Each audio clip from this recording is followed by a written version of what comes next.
आजादी से लेकर अब तक पहली बार यह देखा गया है कि कैबिनेट के अंदर एक भी मुसलमान मंत्री नहीं है मुख्तार अब्बास नकवी के बाद। इनसे भी क्या उम्मीद रखी जाए? बोलने दीजिए अंजना जी, सब 5 जन बोल रहे थे, आप आराम से सुन रहे थे। मुझे भी ऐसा उम्मीद और मेरे भी अरमान है, मेरा भी ये बहुत गंभीर बात कही है वारिस पठान जी ने।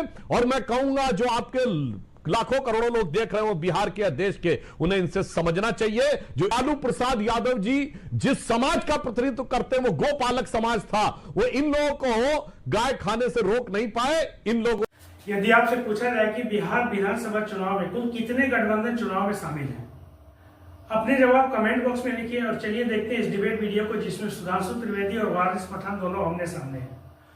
और सुधांशु त्रिवेदी की खास बात है कि वो जो बोलते हैं लोग उसे सुनना चाहते हैं और उनके तर्कों को अम्ल करते हैं। तो चलिए वीडियो को शुरू करते हैं। देखिए अंजना जी, हमारे लिए एक तरफ बीजेपी है, एनडीए, दूसरी तरफ कांग्रेस है, आरजेडी, और ये महागठबंधन। ठीक है, रिपीट। मैं कहूंगा कि दोनों भी एक ही सिक्के के दो पहलू। ऐसा मैं क्यों बोल रहा, अभी आपको बताता हूँ। बीजेपी से तो कभी हमको उम्मीद थी नहीं कि मुसलमानों को कभी टिकट देंगे, मुसलमान का पॉलिटिकल एम्पावरमेंट करेंगे, क्योंकि आज़ादी से लेकर अब तक पहली बार ये देखा गया है कि कैबिनेट के अंदर एक भी मुसलमान मंत्री नहीं है मुख्तार अब्बास नकवी के बाद।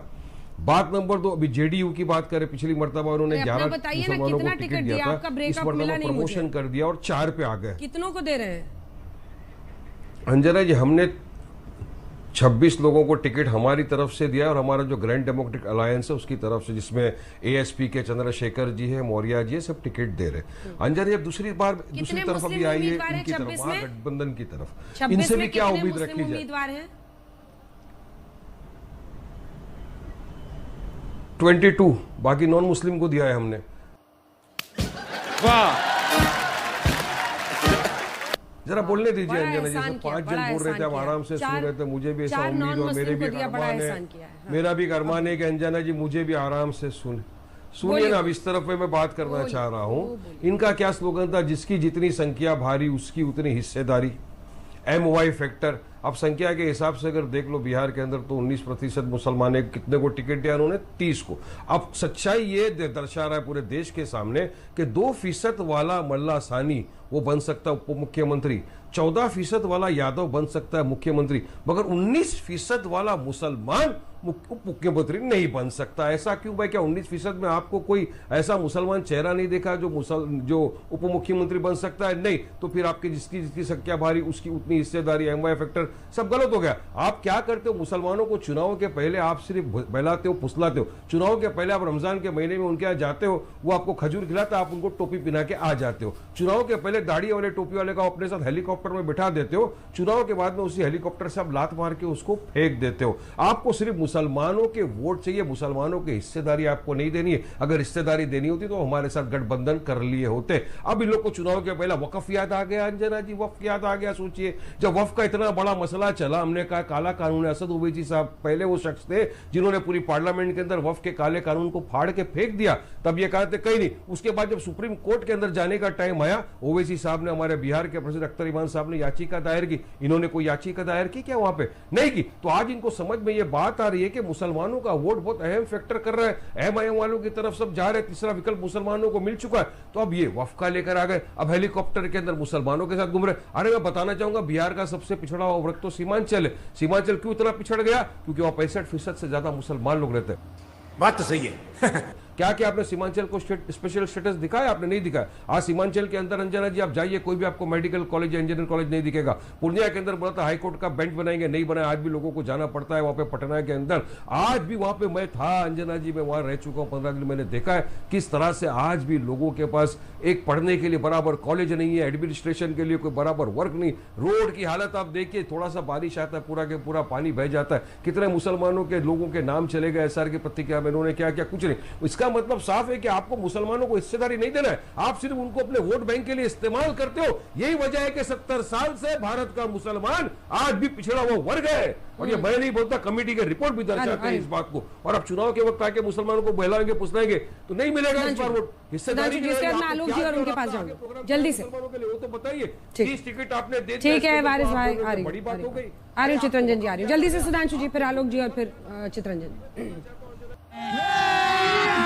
अभी मजा आएगा ना भिड़ो। बस जल्दी से देखिए, जो वारिस पठान जी ने बात कही वो बहुत गंभीर है और हम सब बैठ के जो यहां बात कर रहे हैं। उन्होंने कहा 19% मुसलमान, मगर कोई नहीं कहता कि मुसलमानों के अंदर कौन शेख है, कौन सैयद है, कौन पठान है, कौन गद्दी है, कौन घोसी है, कौन मेहरासी है, कौन जुलाहा है, कोई अंसारी है ना, कोई नहीं बोलता। और मजे की बात यह है, कोई यह भी नहीं पूछता कि मुफ्ती, मुकर्रम, बारी, हाफिज, मुल्ला, मौलवी में कितने जो है वो जुलाहा अंसारी बहना है, हमसे पूछा जाता है। मजे की बात, कोई नहीं पूछता उनसे कि मुस्लिम पर्सनल लॉ बोर्ड में कितने हैं। ये होता है यकजहती, एकता। 20% ठोस है, 80 पे जात की चोट है। 20% अपना है, 80 में टुकड़े करना है। दिखाया भी जाता है 19% मुसलमान और हिंदुओं में। अभी देखिए क्या क्या दिखाया जा रहा था, इतने ब्राह्मण, इतने भूमिहार, इतने ओबीसी, इतने सैनी, इतने शाक्य, इतने ये बहुत गंभीर बात कही है वारिस पठान जी ने।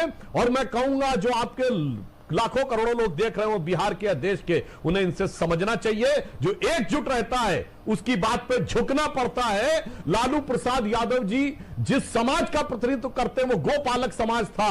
वो इन लोगों को गाय खाने से रोक नहीं पाए। इन लोगों ने मुहर्रम के ताजिए के आगे झुकवा दिया और इमारतें शरिया में तेजस्वी यादव से बुलवा दिया। ये होती है ताकत जो वारिस पठान जी ने कहा। जरा गंभीरता से सोचने की जरूरत। ठीक है। सवाल था बिहार विधानसभा चुनाव में कुल कितने गठबंधन चुनाव में शामिल हैं। तो बेशक सबसे पहले तो आपका जवाब होगा एनडीए और दूसरा जवाब होगा इंडिया गठबंधन। एनडीए के बारे में कुछ कहना नहीं है, व्याख्या करना नहीं है। इंडिया गठबंधन के बारे में व्याख्या करना नहीं है। और तीसरा में जब नाम लेंगे तो जन स्वराज पार्टी का नाम लेंगे जो अकेले 243 सीटों पर चुनाव लड़ रही है। हालांकि इस पार्टी के मुखिया प्रशांत किशोर चुनाव नहीं लड़ रहे हैं।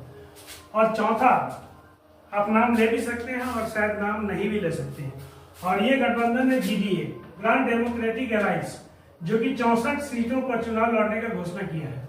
इस गठबंधन में 3 पार्टी है। सबसे पहले तो AIMIM ओवैसी जी के पार्टी, और दूसरा आजाद समाज पार्टी, और तीसरा अपना जनता पार्टी। AIM ने 35 सीटों पर चुनाव लड़ने का घोषणा किया है। आजाद समाज पार्टी को 25 सीटें मिली है और अपना जनता पार्टी को 4 सीटें मिली है। अब है कि इन दोनों पार्टियों के मुखिया कौन है। आजाद समाज पार्टी के मुखिया हैं चंद्रशेखर आजाद और अपना जनता पार्टी के मुखिया है स्वामी प्रसाद मौर्य।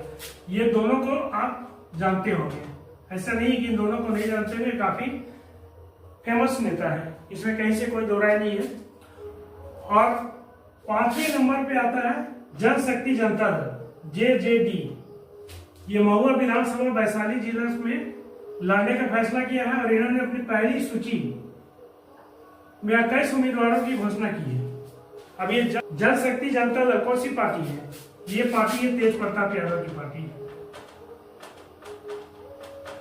लालू यादव के बड़े बेटे तेज प्रताप यादव के बड़े बेटे की पार्टी है जन शक्ति जनता दल।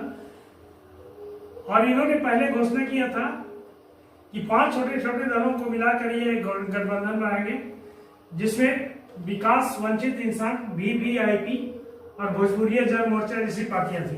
हालांकि इसकी गठबंधन की अभी कहीं पुष्टि नहीं हो रही है, लेकिन तेज प्रताप यादव तो महुआ विधानसभा से चुनाव लड़ रहे हैं, जहां पर एनडीए और इंडिया गठबंधन दोनों के उम्मीदवारों से इनका सामना होगा। तो कुल मिलाकर के अगर हम देखते हैं तो 4 गठबंधन तो सामने हैं। 5वां गठबंधन का पुष्टि नहीं है, लेकिन 5वीं पार्टी जनशक्ति जनता दल तो स्पष्ट रूप से चुनाव में आ ही रही है। जो इन्होंने फैसला किया है कि न तो ये एनडीए में रहेंगे, न ही इंडिया गठबंधन में रहेंगी, अलग होकर चुनाव लड़ेंगे। अब एक सवाल और मेरे सामने आता है। डिबेट के अंदर में वारिस पठान ने एक सवाल किया था, सीमांचल में मुसलमानों की स्थिति क्यों खराब है, और उन्होंने जवाब भी दिया था क्योंकि वहां पे 65% मुस्लिम आबादी है।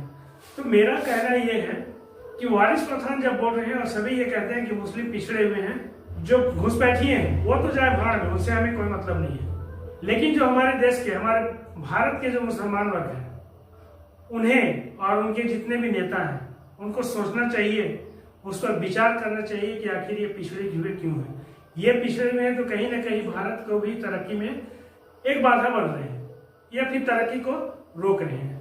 इस संबंध में अपने विचार को कमेंट बॉक्स में जरूर लिखिएगा। ये 5 गठबंधन जो सामने दिख रहे हैं, इनके संबंध में अपने विचार जरूर व्यक्त कीजिएगा। और ये भी बताइएगा कि क्या तेज प्रताप यादव इंडिया गठबंधन और इंडिया गठबंधन से मुकाबला कर पाएंगे। वीडियो में यहाँ तक आए हैं तो प्लीज वीडियो को लाइक कर दीजिएगा, दोस्तों को शेयर कीजिएगा, चैनल को सब्सक्राइब कर लीजिएगा। मिलते हैं फिर से नई वीडियो में एक नए मुद्दे के साथ, एक नए डिबेट के साथ। लेते हैं आपसे विदा। धन्यवाद।